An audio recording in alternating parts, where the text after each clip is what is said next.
Hello viewers, before we continue the part 1 of this amazing story, we would love for you to be part of our family.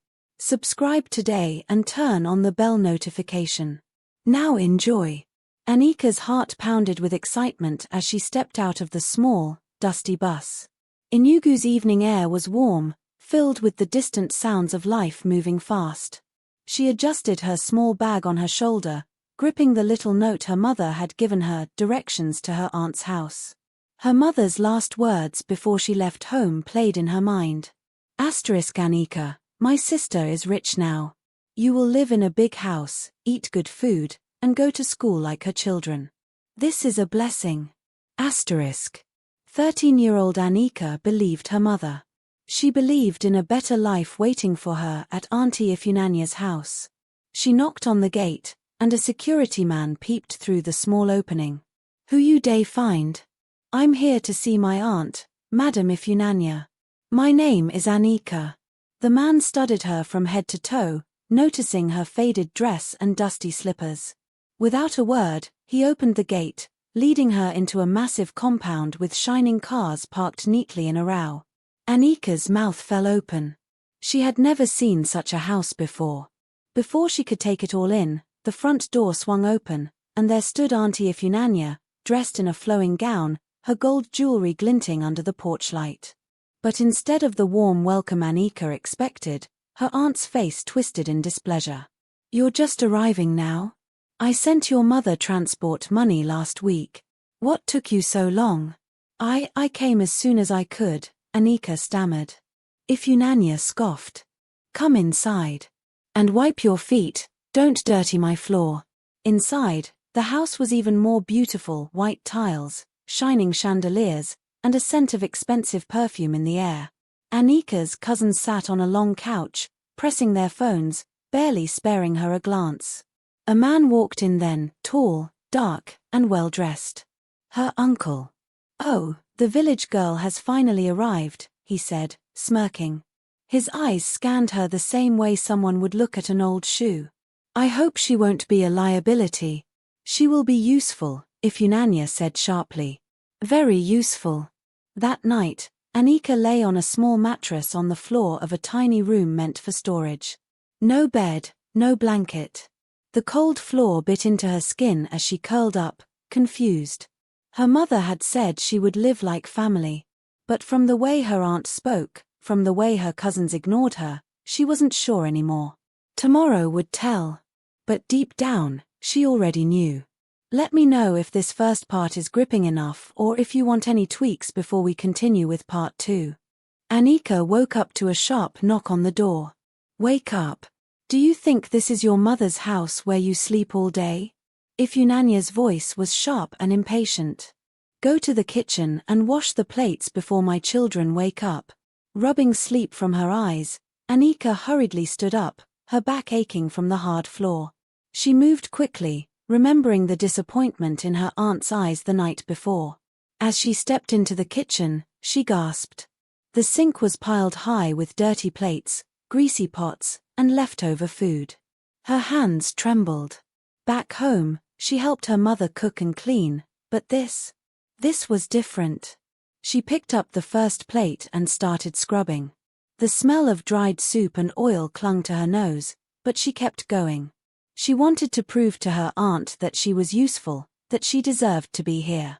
Hours passed before she finished. Just as she was about to sit down, a loud voice called out. Anika, sweep the living room and arrange the chairs. My guests are coming soon, and I don't want to see any dust. Ifunanya shouted from upstairs. Anika sighed but picked up the broom. She swept, wiped, and arranged until the whole house was spotless. She barely had time to rest before her cousin, Chizaram, walked in, chewing gum lazily. Anika, go and iron my uniform. I don't want any lines on it. Anika hesitated. But. Chizaram's eyes darkened. Did you just say but? Are you stupid? If you annoy my mom, she will throw you out. Fear gripped Anika. She nodded quickly and went to do as she was told. By evening, her legs felt like they didn't belong to her anymore. She had done laundry, washed the bathrooms, and even helped cook. Yet, nobody asked if she had eaten. She finally sneaked into the kitchen and took a small piece of bread left on the table.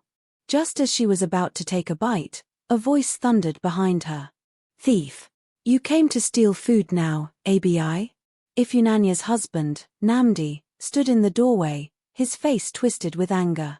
"No, sir, I." "Shut up. So after all the food you ate in the village, you came here to eat us dry? Drop that bread now." Tears welled in Anika's eyes as she slowly placed the bread back on the plate. Her stomach growled in protest, but she swallowed her hunger along with her tears. As she walked back to her tiny room, she wondered, is this really my new life? Days turned into weeks, and Anika's life became a never-ending cycle of chores and insults. Morning till night, she scrubbed, washed, cooked, and served.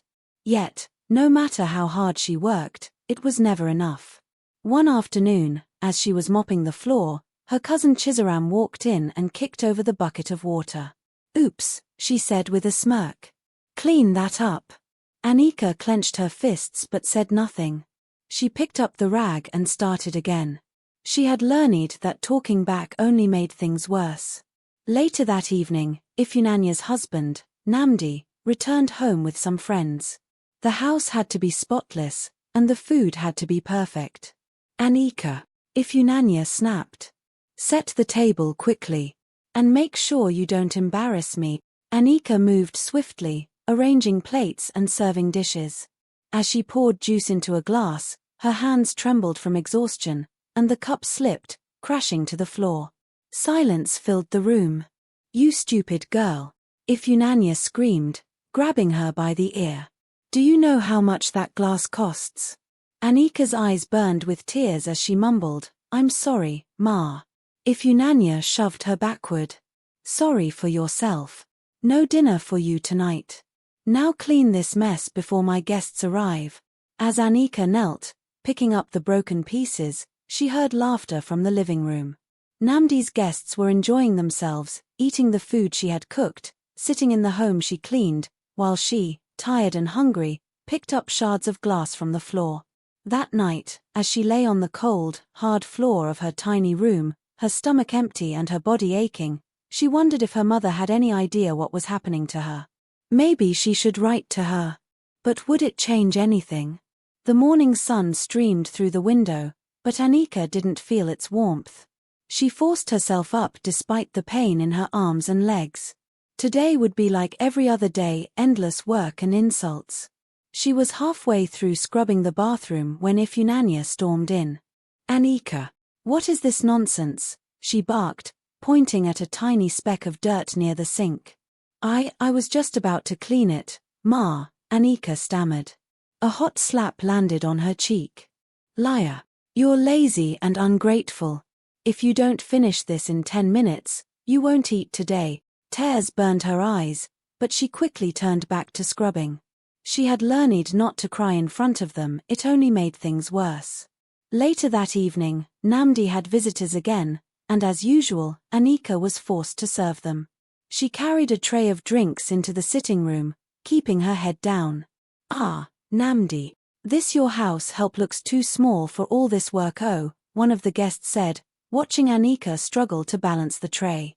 Namdi chuckled. "She's fine. She needs to learn how to be useful in life." "What about school?" the guest asked. "Shouldn't she be in school at her age?" Ifunanya rolled her eyes. "School? Who will pay for that? She came here to help, not to waste money on school." The guest looked at Anika, then back at Namdi. "This is not right. Every child deserves an education. You people are treating her like a slave." Anika's heart pounded. No one had ever defended her before. She stole a glance at the man.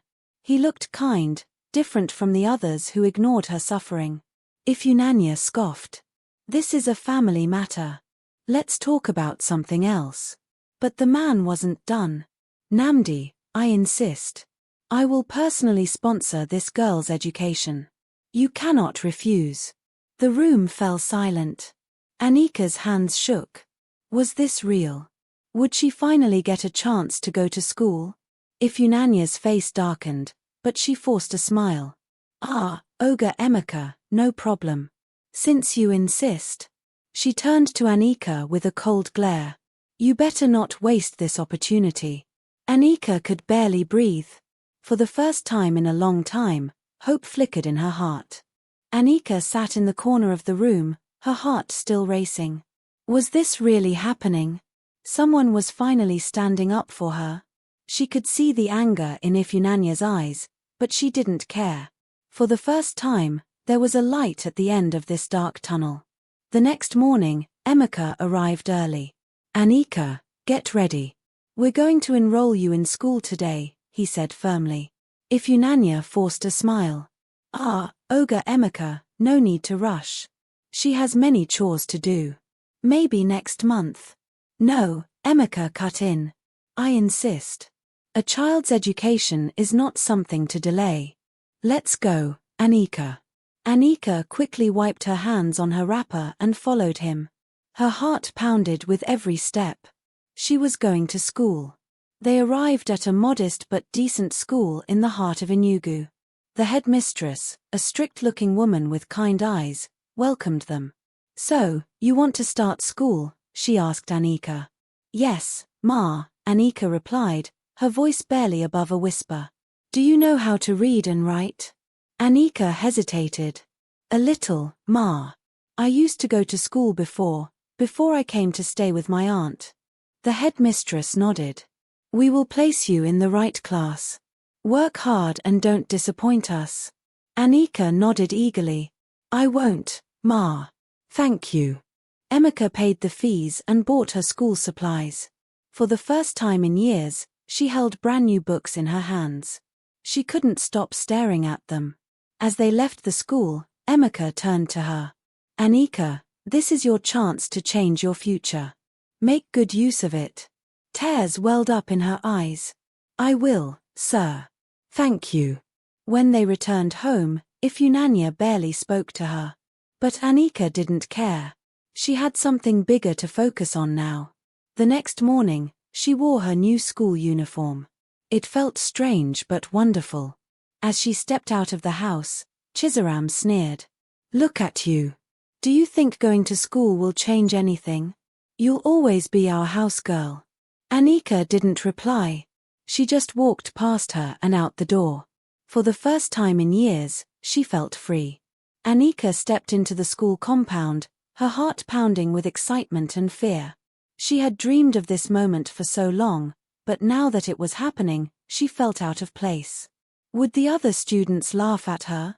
Would they know she had been a house help? She gripped her books tightly as she walked into the classroom. The teacher, a middle-aged woman with a gentle smile, gestured for her to come forward. Class, we have a new student joining us today. Her name is Anika. Please make her feel welcome. A few students whispered among themselves, but one girl, Adiz, smiled at her. Come, you can sit next to me. Relieved, Anika took the seat beside Adiz. The lessons began, and though she struggled at first, she listened carefully, determined to catch up. She would not waste this chance. Days turned into weeks, and Anika poured her heart into her studies. She woke up earlier than everyone else to complete her chores before school. No matter how tired she was, she refused to give up. Her teachers noticed her determination, and soon, she was catching up with her classmates. One afternoon, as she was solving a math problem on the board, the teacher clapped. Well done, Anika. That's correct. Keep it up. For the first time in a long time, she felt proud of herself. But back home, Ifyunanya and Chizaram were not pleased. So now you think you're better than us because you go to school? Chizaram sneered one evening as Anika sat in the corner revising her notes. Anika kept quiet. She knew better than to argue. You better not fail, Ifyunanya added. After all the trouble Olga Emeka went through for you, don't disgrace us. Anika nodded, but deep inside, she made a silent promise. She would not fail. She would make something of herself no matter what it took. Anika's routine became a cycle of hard work, endurance, and silent victories. She would wake up before dawn, complete her chores, and rush to school, always making sure not to give Ifunanya or Chizaram any reason to complain. But no matter how much she tried, they still found something to criticize. One evening, as she was washing the dishes, Chizaram walked into the kitchen with a smirk. "You think going to school will change anything? You're still a servant in this house." Anika ignored her and continued scrubbing the plates. She had learned that responding only gave Chizaram more power. "Look at you, acting like you're special. Let's see how long you last before you drop out." Anika swallowed hard, refusing to let the words sink in. Deep down, she knew the truth: education was her only way out. She would never quit. The next morning at school, her teacher announced a big test. "This exam will determine your ranking in class," the teacher said. "Study well." Anika felt a mix of fear and excitement. She had been studying every night, but was it enough? That evening, she sat outside under the dim security light, reading her notes. Her eyes were heavy, her hands ached, but she pushed through. Weeks passed, and the results were finally out. The teacher stood in front of the class. "I want to congratulate our top 3 students. In third place, we have Chijioke. In second place, Adiz. And in first place." The teacher paused, scanning the paper. "Anika." Gasps filled the classroom. Anika's eyes widened. Had she heard correctly? The teacher smiled. "Well done, Anika. You've made great progress." For the first time in a long time, she felt seen. She had worked for this moment. She had earned it. That night, as she cleared the dinner table, Ifunanya's voice cut through the silence. "So, you think you're smart now? That school is getting to your head, eh? Let me warn you, Anika, don't forget your place in this house." Anika simply nodded, but deep inside, she made a promise to herself she would rise above all of this. No matter what it took. Anika's victory in class only made life harder at home. Ifunanya and Chizaram were relentless, looking for any excuse to frustrate her. They made her do extra chores, barely let her sleep, and even tried to hide her schoolbooks. But Anika refused to break. One evening, as she ironed their school uniforms, Chizaram snatched Anika's notebook from the table and flipped through it carelessly. "So, you think you're a genius now? What are you even writing in this book?" she mocked. Anika remained silent, her hands gripping the iron tightly. She had learned to pick her battles. Chizaram scoffed and tossed the book onto the floor. "Clean that up, housegirl." Anika bent down, picked up her notebook, and dusted it off. She would not let their words stop her. At school, her teacher, Mrs. Okafor, noticed how tired Anika looked. "Anika, is everything okay? You seem distracted." Anika hesitated before nodding. "I'm fine, Ma." Mrs. Okafor didn't believe her, but she didn't push. Instead, she handed Anika a small packet of biscuits. "Eat something.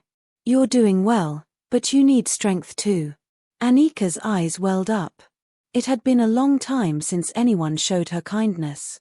"Thank you, Ma." That evening, she studied harder than ever.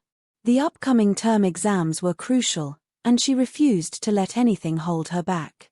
She wrote notes in the dim glow of the security light, her mind sharp despite her exhaustion. Weeks later, the exam results were announced. Anika had not only topped her class again, she had the highest score in the entire school. Her teacher beamed with pride. "Anika, the principal wants to see you." Anika's heart pounded as she entered the office. The principal, an elderly man with a warm smile, gestured for her to sit. "Young lady, you have a gift. Your hard work is inspiring. We have decided to give you a full scholarship. Your school fees, books, and uniform will all be taken care of." Anika gasped. "Sir, are you serious?" The principal chuckled. "Very serious. Keep working hard." That night, Anika couldn't sleep not because of exhaustion, but because, for the first time in a long time, she felt hope. Real, tangible hope. When Anika got home that evening, she was bursting with excitement. A full scholarship. It felt unreal. But as she stepped into the house, her joy faded. Ifeanyi was standing by the door with arms crossed, a frown on her face. "Where have you been?" she demanded. Anika hesitated. "School." Did I not tell you to come back immediately after closing? There are clothes to wash. Do you think you are a queen because you can read book?" Anika lowered her gaze. She knew better than to argue. That night, as she scrubbed the bathroom floor, she replayed the principal's words in her head. "Your hard work is inspiring." She held on to them like a lifeline. No matter what happened in this house, she had a future ahead of her. Days turned into weeks, and Anika's scholarship became the talk of the school. Even some teachers who barely noticed her before began paying attention. But at home, Ifeanyi and Chizaram's bitterness only grew. They doubled her workload, forcing her to stay up late and wake up before dawn. One Saturday, while Anika was outside washing a mountain of clothes, her uncle's friend, Mr. Obinna, arrived. He watched her for a while before calling out, "Anika, come here." She wiped her hands on her wrapper and walked up to him, her head slightly bowed. "Good afternoon, sir." Mr. Obinna glanced at the heap of clothes, then at the tired look on her face. "You are still doing all these chores? Are they not sending you to school?" Before Anika could answer, Ifeanyi's voice rang out. "Ah, Brother Obinna, she is just helping out.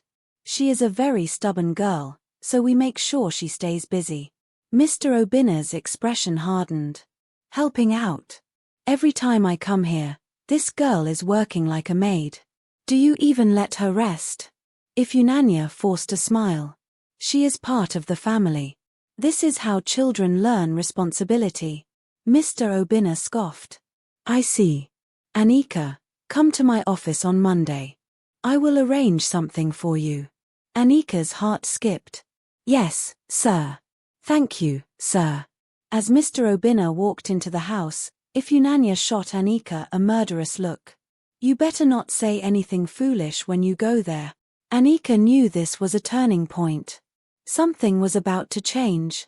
Monday morning arrived, and Anika dressed carefully in her school uniform. The scholarship had covered new clothes, and for once, she didn't have to wear her cousin's old, oversized hand-me-downs. She still had chores to do before leaving the house, but she moved quickly, determined not to be late for school or for the meeting with Mr. Obinna. Ifeanyi watched her closely as she swept the compound. "Remember what I told you," she warned. "Don't go there and start running your mouth. If he asks anything, you better say everything is fine." Anika nodded without a word. Inside, her heart was pounding.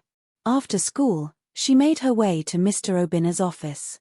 He was a well-respected businessman in Enugu, and she felt small as she stood outside his grand office, waiting for the secretary to call her in. When the door finally opened, she took a deep breath and stepped inside. Mr. Obinna smiled warmly. "Anika, sit down. How are you?" "I'm fine, sir." "Good afternoon, sir." He studied her for a moment before leaning forward.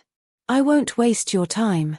I've seen the way your aunt treats you, and I don't like it. A child should not suffer like that. Your scholarship is a blessing, but I want to do more for you." Anika blinked, unsure of what he meant. "I have spoken to the school administration.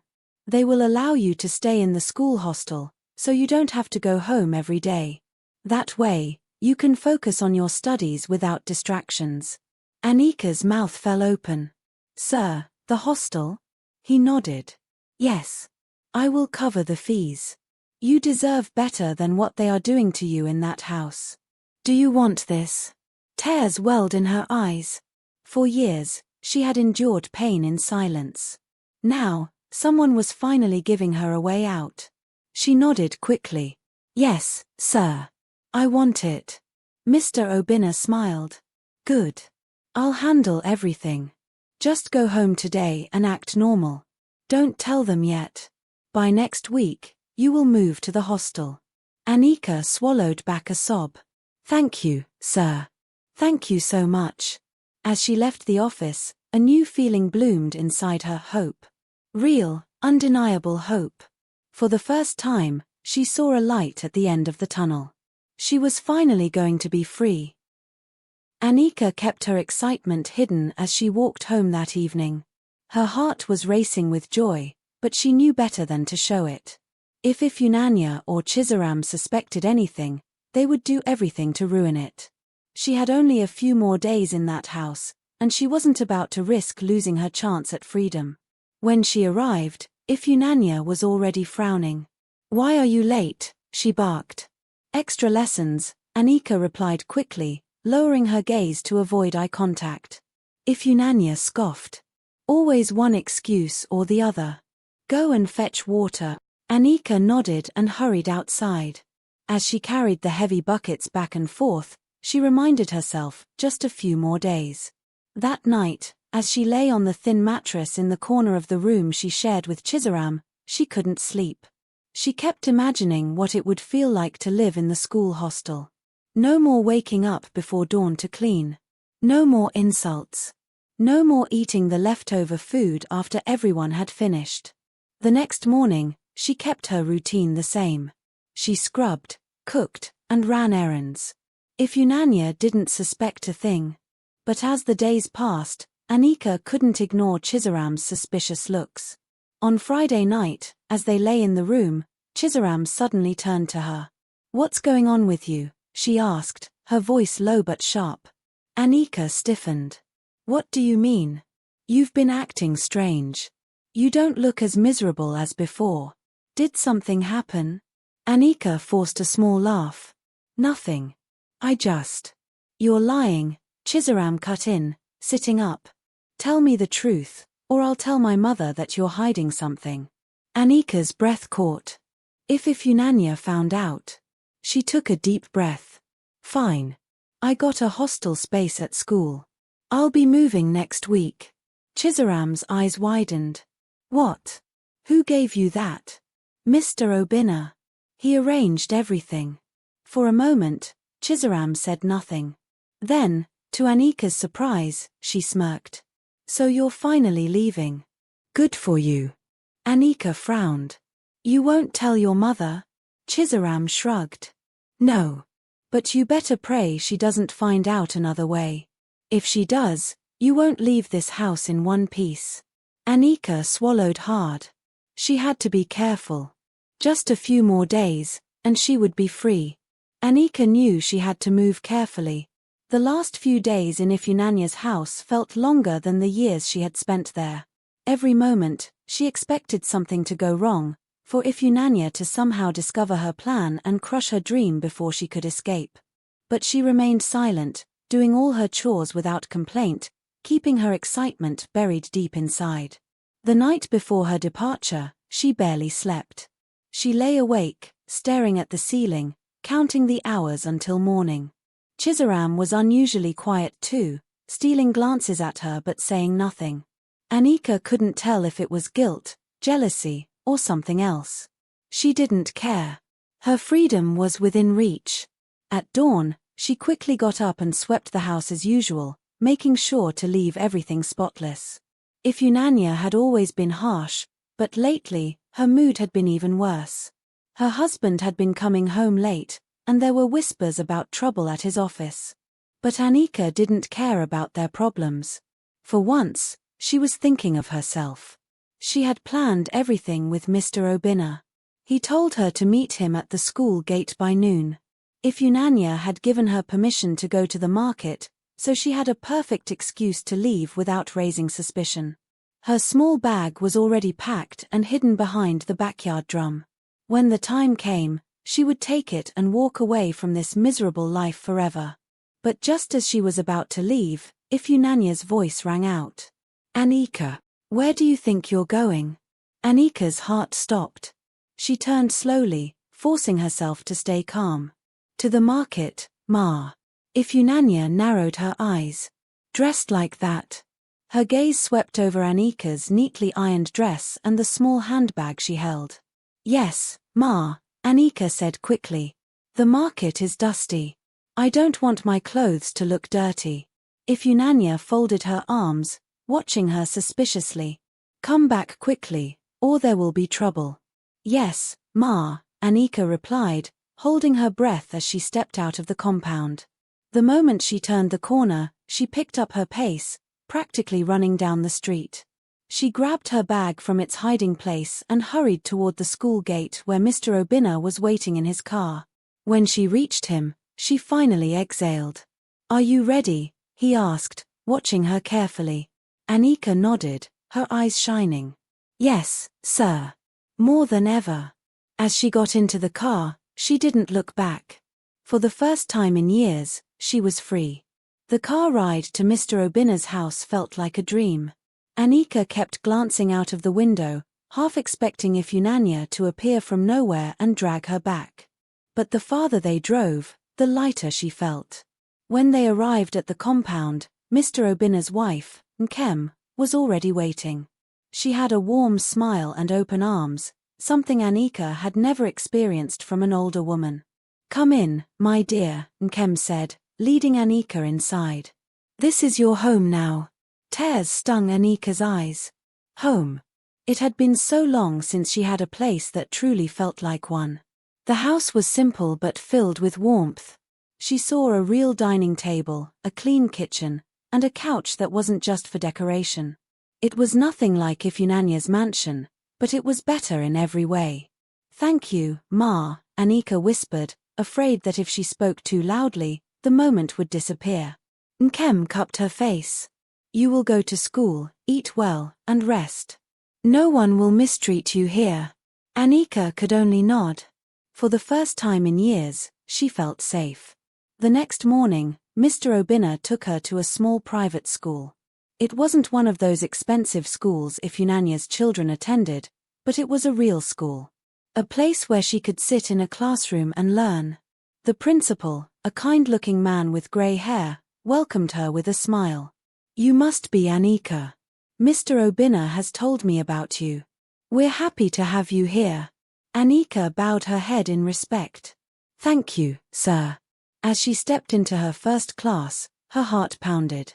She had never been to school before. What if she was too slow? What if the other students laughed at her?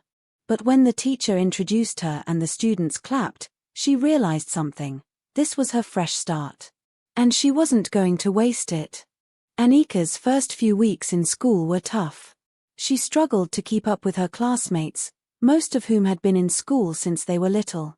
Simple arithmetic confused her, and she could barely read without stumbling over words. But she refused to give up. Every night, she stayed up late, practicing her reading and writing. Nkem helped her, guiding her patiently through her homework. Mr. Obinna encouraged her, reminding her that she had come too far to stop now. "You are smart, Anika," he told her one evening as she sat at the dining table, struggling with an English comprehension passage. "You just need time. And you have all the time you need." His words pushed her forward. Slowly, things started making sense.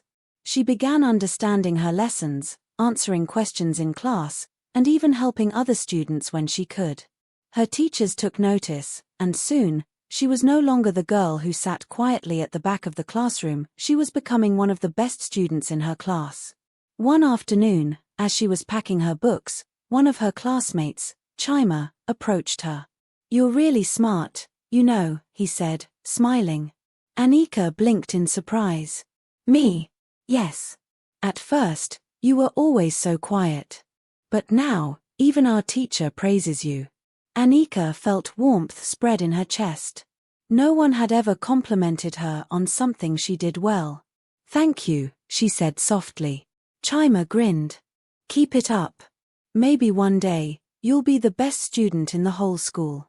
That night, as Anika lay in bed, she thought about his words. Maybe she could be the best. Maybe she could achieve something greater than she ever imagined. For the first time in her life, she had hope. And she was going to hold on to it. Years passed, and Anika's hard work paid off. She excelled in school, winning scholarships and earning top grades. By the time she was 18, She had secured a full scholarship to study business administration at the University of Nigeria, Nsukka. The little girl who once scrubbed floors and endured cruelty was now a young woman with a future brighter than she had ever imagined. She never forgot where she came from.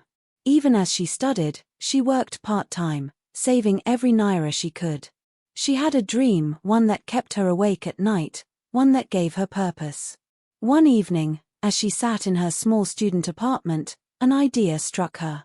She had seen how businesses operated, how people struggled to find quality products in Enugu. What if she created something of her own? A business that not only made money but helped others? She began researching, attending business seminars, and networking with the right people. With the little savings she had and a few investors she convinced, she started a small retail business, selling quality household items at affordable prices. At first, it was just a tiny store, barely making enough profit, but Anika didn't give up. She put in the same determination that had helped her survive all those years. By the time she graduated, her business had expanded into a chain of stores. And at 26, she took a bold step. She bought a struggling shopping mall in Enugu and turned it into one of the biggest in the city. She was no longer just Anika, the girl who had been treated like a house girl. She was now Anika, the owner of the most successful shopping mall in Enugu. But fate had a way of bringing the past back when you least expected it. Hello family, kindly tell us where you are watching from and the time your watch says right now in the comment section. We would love to hear from you, and don't forget to subscribe and turn on the bell notification. New series are coming very soon. Subscribe. Feel free to support us by joining Zara Premium. Thanks.